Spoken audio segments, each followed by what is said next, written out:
Welcome back to Aussie Arvos. Yes, it's been a while since you've seen the patrol, but we're back. Now, despite what some of you may believe, it has not been broken in the shed. I have actually been out using it. We've been having a great time getting around, really seeing some of the country. But one thing that has been annoying me on these trips, and it's been getting more and more annoying, is batteries and voltages. Constantly wondering if the fridge is going to stop working. Now, I do have a second battery in the car, but it's with the stereo and the sub, things do get drained very quickly, and people like to complain when you start your car up and blow petrol fumes in their face to charge your battery back up.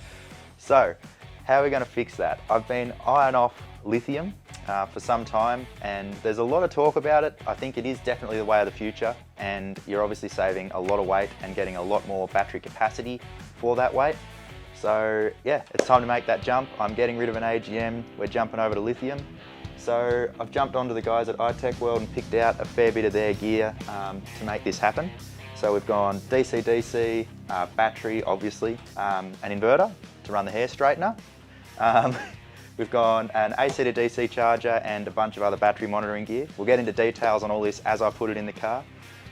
Also gone to the guys at Air On Board and hooked us up with some switches and sockets and all that sort of thing. Overkill on sockets, but you can never have too many. But first, before we get into details on all this stuff, let's see how I'm actually planning on fitting it in the car.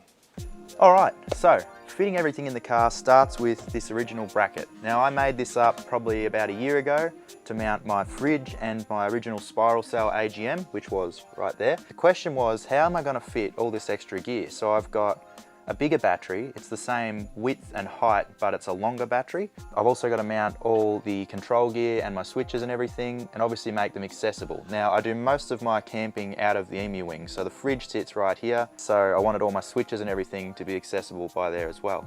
Now, I also need to make everything fit behind the rear seat, which means I'm pretty tight on space between the fridge and the seat, and also want to maintain a bit of ventilation around the battery and the fridge. So the answer on how to make all of these things come together was to break out the CAD, or as we at Aussie Arvos like to call it, cardboard aided design. Alright, so if this looks like fairly basic work, that's because it kind of is. But the idea behind it is get everything mocked up in cardboard, see where everything's going to fit, and physically go over anything that's going to clash, and also access to all the switches and everything. So as you can see, this all still fits no problems. And yeah, it fits between the seat and the fridge, no dramas. Now the next step, and this was slightly harder than making it out of cardboard, was to convert this into something that doesn't sort of do that. So we jumped over to making it out of aluminium. So the idea behind this design was to make something that was lightweight, obviously fit behind the rear seat and in front of the fridge, as I spoke about, and incorporated all the features that I wanted to have. So rocker switches with room for expansion, also control of the battery and control of the inverter, so monitoring of current in and out and storage levels in the battery, as well as control over the inverter, remote control for that, and as I mentioned earlier, sockets for USBs, cigarette lighter, all that sort of thing. Just, again, going way overkill, but you can never have too many sockets. So yeah, jumped into CAD and drawn everything up. It was a bit of a process, but managed to get it over the line. This is the sort of thing you could probably do by hand, but I was in a state of mind where I wanted it to be very neat, very light, and to a very particular measurement and everything, get everything spot on. So obviously it was going to be a lot easier to get this laser cut and CNC folded than it was. I don't have all the gear to do any of that sort of stuff at home, obviously. So it was a lot quicker for me to draw it and have the designs done properly and then send it out to be done. So that's what I've done, had everything cut, folded, and all I've got to do is basically put the finishing touches on it. Now, probably one of the best parts about doing it this way is I can mock up how everything's going to fit in the bracket before I even have the bracket made. So this is the bracket that I've had fabricated, but if we jump over here, this is the assembly. So this is very basic, obviously, but that is the overall dimensions of the battery. Based on this, I could actually see how everything was going to fit in the bracket and in the car and work out if anything was going to clash. Also, I could gauge how much distance I had between, for example, the batteries and the battery monitor, because as you can see, they do face towards each other. And based on this, I can see I've got heaps of room, but it just helps to check everything like that before you go ahead and fabricate it, because once it's made, it's really hard to undo. So, with just a snap of the fingers and a few weeks work, we've turned this into this. All right, so this is my custom designed laser cut CNC folded battery cover slash accessory mount for the GQ. It's probably a little bit over the top, but what the hell, let's do it properly. This is going to house absolutely everything I want to put in the car 12 volt wise, and also cover the battery in, and as a side note, look really neat. So I've tried to fit as many features into as small space as I can with this thing. Not only is it going to cover the battery, but it's also going to hold all the accessories as I mentioned. Now I've got a mount for the DCDC charger, which is going to go right here. These vents are for the fridge, which sits right behind it, and also so the battery can cool. There is clearance there's a fair bit of clearance, but vents are good and speed holes are good too. So we've also got holes inside here for 2 sets of USB sockets and a cigarette lighter socket. We've got a mount for an inverter controller or inverter remote, which is going to go right here for the 2000 watt inverter. We've also got a spot for the battery monitor, which is going to go right here. Now that monitors all the current in and out of the battery, obviously something I want to keep an eye on, so that'll go right there. Again, all these are accessible through the EMU wing. They're sort of right in front of you as you open it. Now the fridge sits behind the bracket here, so I've also gone and put holes for rocker switches along the top. Now there is excess rocker switches here for what I've got in the car at the moment, but I had the space there for them, and I like to keep room for expansion with these things. So as we know, a project car is never done. Keep lots of room for more rocker switches. Now you may have noticed as I've gone over it, I have done a brush finish on this. Once it was done being laser cut and folded, there was obviously a few little marks around, as you're always going to get. I've gone over with Scotch-Brite, well first sandpaper and then Scotch-Brite, cleaned everything up to give it that finish. I didn't quite want to go for a polish finish, but I did want it to look neat, so that's the way I've gone. Now you may also notice this little number right here. DSA Fabrication is a little side business I've started doing stuff just like this. Obviously I enjoy doing it, so I thought, why not? I've just started an Instagram page and there's not much on there yet, but I'm hoping to get a few designs out for your car as well as mine. Just sort of things that I've made that I think a lot of people would be interested in, not just myself. So yeah, feel free to jump over and check that out. There's going to be a bit more of this stuff happening. So the first 2 things I'm going to install are going to be the battery monitor and the inverter remote. These are just going in because it's a lot easier to put them in now while they're out of the car and accessible, and then we can hook everything else up once it's in the car. And it's as simple as just slotting that in and putting in 4 screws. It's like putting together a jigsaw puzzle. No ugly hole sawiness. So fortunately, as you can tell, I have pre-drilled and pre-tapped the threads for all these. There are no tech screws being put on this build. Now I'm going to put in the battery monitor. Now we'll run over all the features of all this stuff once we've got it all powered up. Alright guys, if you're looking to save big on quality suspension just like the Formula 4x4 gear I have in the Patrol, then you are in luck. Fulcrum's Black Friday Cyber Monday sale is on now with savings of up to 40% to be had on suspension for your rig. The sale runs from the 16th to the 30th of November, so don't wait and head on over to fulcrumsuspensions.com.au and get yourself a bargain.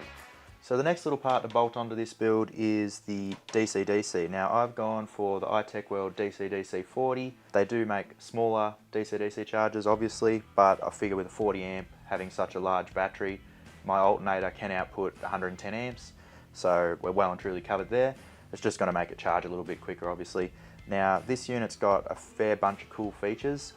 It can obviously charge lithium. It's got modes for all different types of batteries, but obviously lithium's what we want to cover here. It's got an MPPT, so an unregulated solar input, so you can plug your solar panels straight into it and it'll regulate that.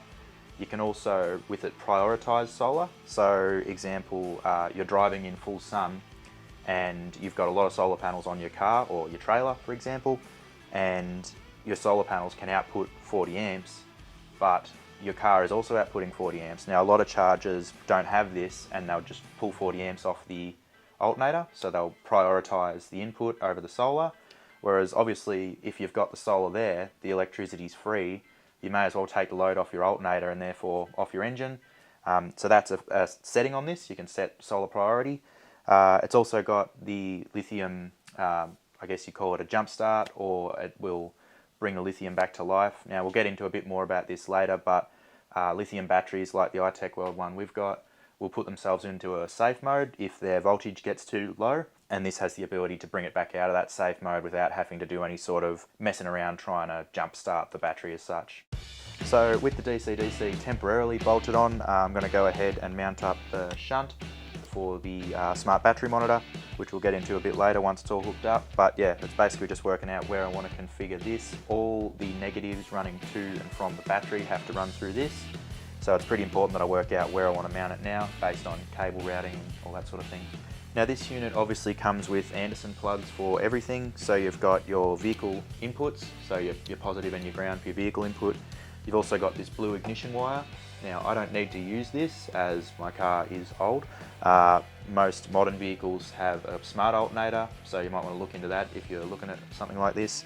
And that will need an ignition trigger because the smart alternator will vary its output depending on current loads and that sort of thing. Then you've got your solar input, so positive and negative for that, and your outputs to the second battery. Now, these, as I said, they come with Anderson plugs on them from iTech World. They also come with the other side of each of those Anderson plugs. Something to note is that they are not just, it's not just the colour with Anderson plugs. The colour does have a different pin in it. So example, you can't connect a grey to a black or a black to a red. Grey to grey, red to red, black to black. They are colour specific depending on what they'll plug into, which is for safety reasons. So for example, you can't plug an unregulated solar straight into your what's meant to be a regulated input or output. Most of the time you use grey for all your general sort of stuff, and then yeah, there's no real specific colour code to everything. It's just how you choose to option it pretty much. I'm gonna get rid of the Anderson plugs on a couple of these things, but I'll probably keep it for the solar input.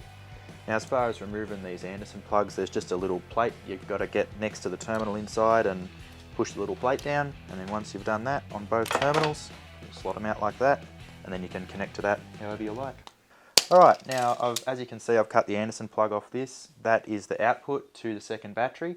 I'm going to run that straight through a little MIDI fuse, which is going to mount just here, and then straight across to the battery terminal. Now you can crimp these, you can solder them. There's more than one way to do it. I like to solder them all. Someone's probably going to say that's wrong, and I don't care. Now normally I'd slide the heat shrink straight forward and heat shrink that straight away, but if you want to come in and have a quick look what I'm actually watching while I do that, I heat the whole thing. I can tell just by doing it enough, you can sort of see when the colour changes on the lug that it's hot enough. Then I feed the solder in from the end, and what I'm actually looking at is when I get to see if it's finished, you can actually see the solder come out the back of the lug here. Now it's nicely moulded to the wire and really taken to the wire. Now if you don't get enough heat, you can heat the lug, but if you don't get enough heat into the cable itself, that solder won't take and you'll end up with what's called a dry joint. So by introducing the solder from one end and actually watching the other to see when it comes out, I can tell I've got a good joint there. Then we just slide the heat shrink straight forward and that one's done. And that's that. Now if you've never done that heat shrink like that before, you will find you'll get a lot more control with an electric heat gun, like a cordless one or a recorded one. But yeah, I'm used to doing it with a gas torch, so that's just how I always do it. I always get a bit too excited and try and put the heat shrink on before it's fully, you're like, oh, come on, come on. Then it gets halfway on and shrinks. Now, as you'd expect, I've gone, well, what Patrick says is overboard with the fusing. I would say is the right amount of fusing, but that's in the eyes of the beholder. So obviously a mega fuse that's going to be the biggest feed, obviously, out of the battery, which will be the inverter. So battery into mega fuse, that'll run out to the inverter. That's protected. We're also running off the battery through this MIDI fuse, which will be an output to both this fuse box and also to another small fuse box I've got at the front of the car for accessories. Then this fuse here is protecting the feed from the DCDC into the battery. Just in the case of anything going wrong either in that wiring or in the DCDC itself, it's protecting that. So everything's protected. Always important, probably more so with a lithium battery, but any sort of battery not protected can catch fire. It doesn't matter whether it's lithium or not, so do it properly and save your car.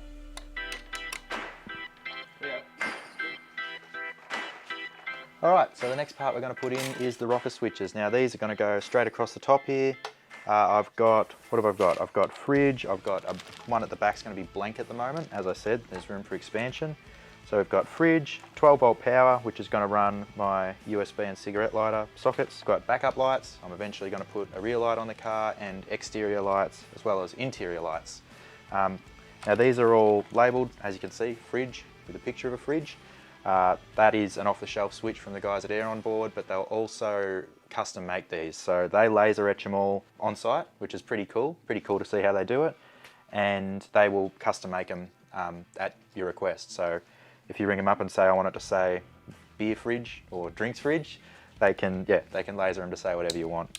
So these are all going to fit in along the top here. I've also got these little sockets, which I don't think a lot of people know these exist. Basically, these house all your terminals for the switches. They just crimp on and then clip in.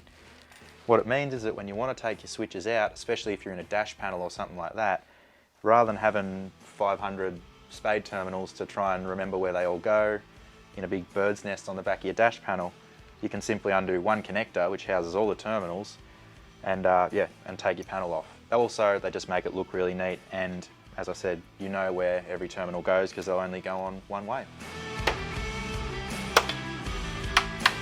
Like I designed it to fit. And that's all the rocker switches installed. Looks good now, it's got a bunch of stuff on it. Yeah. Like there was all holes, you know. I could imagine what it was going to look like before, but it's just nice seeing it with all the parts fitted. So now with all the switches sitting in the bracket, I can set to work wiring them up. Now, the first step for me is going to be running the light wiring, which is going to run from the 12 volt power switch and daisy chain along all the switches. So as soon as that 12 volt power switch is on, not only will it liven up the sockets, it'll also turn on the lights to all the other switches. So in the dark, I'll be able to see what I'm turning off and on. Now this is just simply running one loop across all the switches for the positive and one loop for the earth. So now I'm wiring up the Anderson socket for my fridge. This is going to be the power supply, which is going to run from the fuse box through the fridge switch to this Anderson plug, just so it's all disconnectable and I can take the fridge out of the car and still use it in another car if I need to. It is important when you do this, most fridge power supplies will have the fuse in the cigarette lighter socket on the end of the cable. So if you do just cut the cable and feed it straight to an Anderson plug, that cable is then not protected. And if you get it caught in a fridge light or something, it will try and start a fire. So always run it through a fuse. So that's all the wiring that I can do with this bracket out of the car done. I'm stoked with how it's coming together. I think it's looking pretty neat.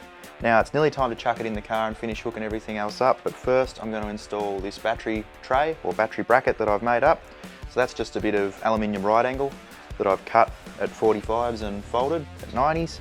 That's going to bolt to this base plate and also pick up the cover. And I've got a couple of tie down straps that are going to run under this and over the battery. So 2 300 kilo tie down straps. So always make sure your battery's secure, especially if you're putting it inside the car.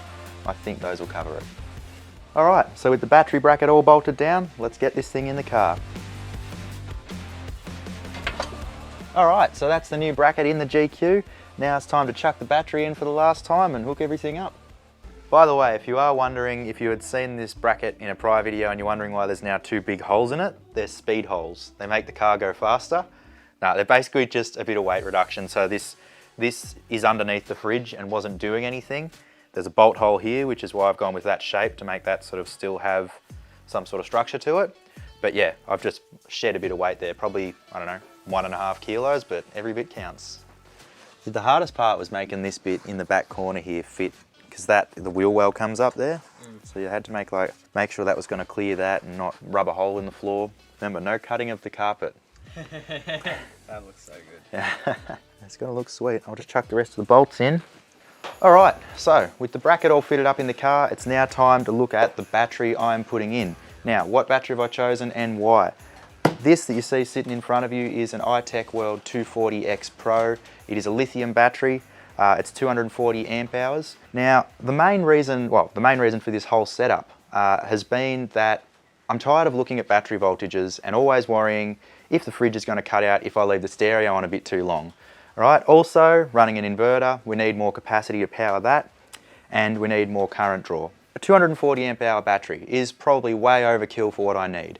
I think we were doing some math before that my fridge could run for like approximately 8 days off this with no power input whatsoever, which is wild because I don't think it's ever going to, but it's just one of those things. I don't want to look at battery voltages. I want to be able to leave the stereo going all afternoon, use some stuff on the inverter, not have to worry about the fridge. One of the most important parts about this mod is we're going to a battery that's 3 times the storage capacity, and it's going to be lighter than the battery I originally had in the car.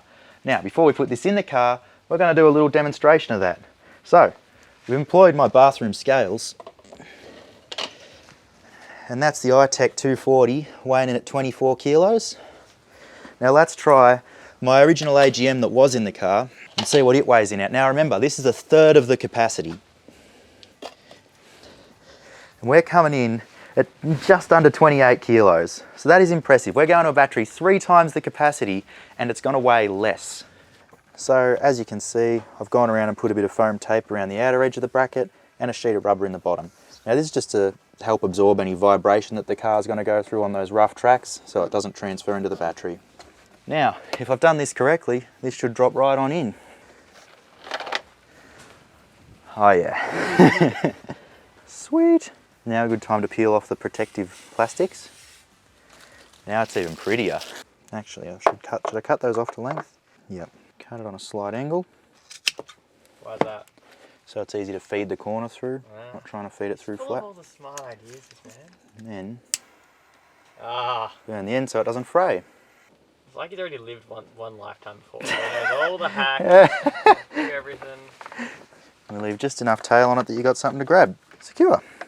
And I cut that on the opposite angle so they both point towards the middle. Alright, now we're getting... I'm glad I don't have OCD. I don't either. What are you talking about? Just everything has to be done in a very particular way, otherwise I won't be able to sleep at night. Now, for those of you playing along at home wondering, is that battery tray strong enough? It's held in by 10 M6 bolts and 2 straps that are rated to 300 kilos each. So I think we'll be sweet. All right, so now with the battery in there and tied down properly, we're ready to finish wiring everything else up and then turn it on. All right, now along with the battery being charged by the DCDC when it's in the car, I've also grabbed one of these AC to DC 40 amp chargers. Now this means that before we go away for a long weekend or anything like that, we'll be able to charge the battery up to 100% capacity. Because the car's not my daily driver, you know, it could sit out there for weeks and not be driven. So if I leave the fridge running or anything like that, I want to be able to really pump that battery up to full capacity before I go away. Now we're going to go ahead and chuck this on the battery right now so that when we get everything hooked up, we're ready to get into it. Now this is something you could install in your car full time. If you had a caravan or something like that where you had a bit more space and you already had a shore power input, you could have this connected straight to that. So as soon as you plug it into mains, your battery bank or your single battery is already charging. But just because I'm limited on weight and space in the Patrol, I'm going to keep this as a plug-in unit. So I'm going to put an Anderson plug on it eventually that I'll just be able to plug into the car whenever I want to go away for a weekend, the day before or so, and get that battery charged up. All right, so this earth wire may look oversized, but this is now the negative for everything running through the battery. So why is that? Well, this is called a shunt, and what the shunt does is it's measuring current. So all the current flow through the battery, through the circuit, has to go back through this shunt. On one side, you've got this main cable connected to the battery negative. On the other side, you've got all the other grounds or all the other negatives from any load or any feed to this battery. Now what that then does is sends back a signal through this cable to the battery monitor, which will give me a percentage of the battery's capacity that it calculates based on full capacity, charge voltage and discharge voltage. It'll also give me a current reading as the current flow goes in or out of the battery. So I'll be able to tell exactly what state of charge this battery is at any time, which is important because with a lithium battery, unlike with a lead acid or an AGM, you can't accurately tell that based on voltage. So, for those of you with a keen eye, you may have noticed I have got a far bigger negative than I have anything connected to the positive. Now that is obviously because everything's running through our shunt, but yes, I am going to connect a bigger load to this battery later, and that is this baby right here. This is a 2000 watt pure sine wave inverter. Now this is going to mount right over there next to the battery in front of my amp. It's going to power all my 240 volt appliances that I need for camping, like my coffee machine, my hair straightener, my electric blanket, all that sort of thing, all the essentials. Yeah, so we're going to put this in at a later date right over there. This one right here has an automatic changeover switch and an RCD built in. Now I'm not going to use the automatic changeover switch in my case, but it is a really good feature if you've got a bigger build or a caravan or something like that where you do have, again, shore power, where you can just plug straight into your van or into your car. This will automatically switch over to that mains connection and prioritize that over your battery bank. The RCD is also a great idea if you don't know what they are. They're on just about every modern house, and if you update a switchboard in a house, in Australia at least, now you do have to fit them. They're also known as a safety switch, which basically measures earth leakage, and if you've got any sort of problem with any sort of electrical appliance, they do act to prevent you from getting an electrical shock. They are an essential, well, I would consider them an essential safety item, especially in anything like this where you're on the road. Vibrations can cause more faults in electrical appliances, so definitely a great feature to have. Now also again, in terms of future-proofing, I'm fully set up with this to put the inverter in. I've got my inverter remote control over here, so once the inverter's installed, won't have to fold the seats forward to get to it, turn it off and on or anything like that. That also gives me a battery charge level and an inverter load level right there without having to flip the seat forward and actually look at the inverter itself. All right, so that's everything connected. Obviously I've still got to go over and tie up a few little loose ends later on just to neaten everything else up, but for now we're ready to throw the fuses in this thing and test it all out. All right, so we've put the fuse in just for the battery monitor, and before we go any further, I've made sure the battery's at 100%. Now we're going to go through the setup here, make sure I set in, you've just got to program in the capacity of the battery, and it already knows that it's at 100% charge because the first time it charges up it calibrates to that. You can recalibrate it later, but yeah, 100% battery charge. We just got to set in the battery capacity and we'll be sweet to go.